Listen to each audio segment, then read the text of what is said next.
श्री हरितालिका उत्तर पूजेचा विधी. भाद्रपद शुक्ल तृतीयेला मोठ्या श्रद्धा आणि भक्तियुक्त मनाने केल्या जाणाऱ्या ह्या व्रताची सांगता होते ती दुसऱ्या दिवशीच्या उत्तर पूजेनंतर. ह्या दिवशी सकाळी स्नान करून पूजास्थानी येऊन बसावे. पूजेच्या प्रारंभी केले तसे आचमन व संकल्पही करावा. फक्त पूजनाच्या ऐवजी उत्तरपूजन असे म्हणावे. देवावर फुलांनी पाणी शिंपडावे. गंध, फुले आणि अक्षता वाहाव्यात. दिवा, धूपबत्ती आणि कापूर लावावा.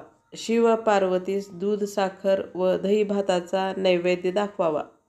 आरती करावी. देवीकडे मनोवांछित फलप्राप्तीचे वरदान मागावे. नंतर पुनरागमनायन असे म्हणून चौरंगावरील गणपती, शिवपिंड व सखी आणि पार्वतीच्या मूर्ती ह्यावर अक्षता टाकून देवांना निरोप द्यावा. पूजेची फळे, नारळ, विडे इत्यादी सर्व वस्तू ब्राह्मणास द्याव्यात. फुले, पत्री, निर्माल्ये हे मात्र वाहत्या पाण्यात सोडावे.